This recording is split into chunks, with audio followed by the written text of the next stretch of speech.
Last night, the Cleveland Cavaliers took a loss to the Indiana Pacers by the final score of 121 to 116 in the first game of the NBA in-season tournament.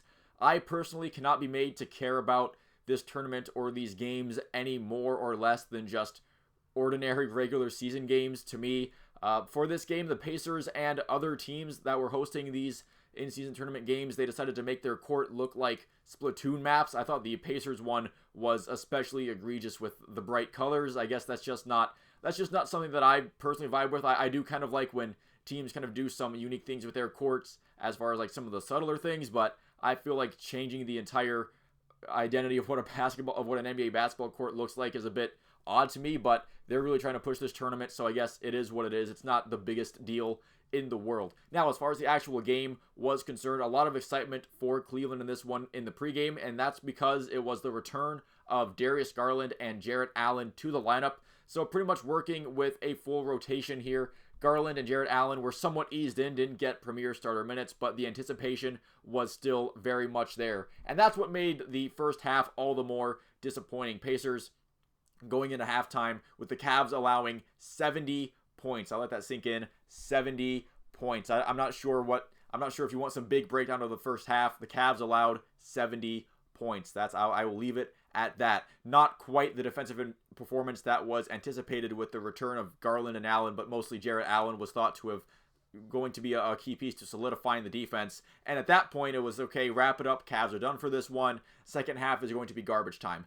However, the Cavs, a couple off seasons ago, traded for a superstar in Donovan Mitchell, and he has the ability to drag this team back into games. And over the course of the third quarter, he led an offensive charge to get the game back to neck and neck. Cavs only allowing 18 third quarter points of the defense, also stepping up their game after halftime. So all that remains now is to close out a game in the fourth quarter on the road, which has been a struggle for this Cavs team in years past, and so far early in this season, that's been a bit of an issue still. At one point, the Cavs were rolling. They had a lead. They had a little bit of a nice run going. Max Strus, who was awful to start the game, nailed a three, getting going a little bit, and then JB Bickerstaff calls a timeout, somewhat inexplicably for very little reason, with the lead and momentum on the Cavs side. And after that timeout, it was the Pacers who had their turn to pull the game in their favor. You had Buddy Hield knocking down some shots. Miles Turner and Halliburton were also doing very good things for the Pacers throughout the entire game.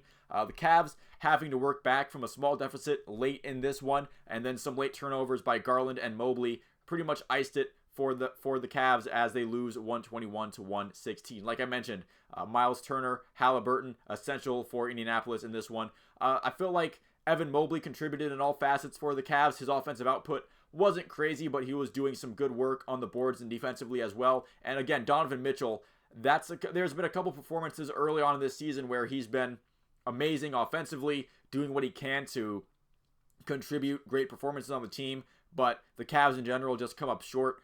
And so now that Cleveland has a full lineup, I feel like we can start to adjust expectations moving forward. A 2-4 start isn't exactly an ideal place to start when you're getting all your guys back, but if the Cavs are as good as they want to be at this point in their team structure and where they think they can be, then they should be more than capable of digging their way out of this hole. And we'll see if the team can come together, if Bickerstaff can put together some lineups in some games, and some games where hopefully they're not having to deal with closing out a lead in the fourth quarter, because that's just not something they've been able to do. But hopefully they can put the game well away by then. But if it is close, and it's the NBA, they're going to be playing some close games.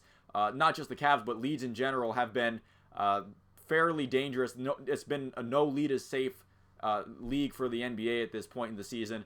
So hopefully the Cavs can learn to finish some of these games out. I do admire the fight in the Cavs. They've been down big in a couple of these games and come all the way back, but it's just been an issue of closing these things out. So hopefully that can be improved upon moving forward. But that's going to do it for this video. Thank you so much for watching. If you made it this far into it, leave a like and a subscribe if you enjoyed it. Like to see more like it. Let me know your thought about this game and how the Cavs might fare down in the comment section below. Once again, thank you for watching. I'll see you at the next one.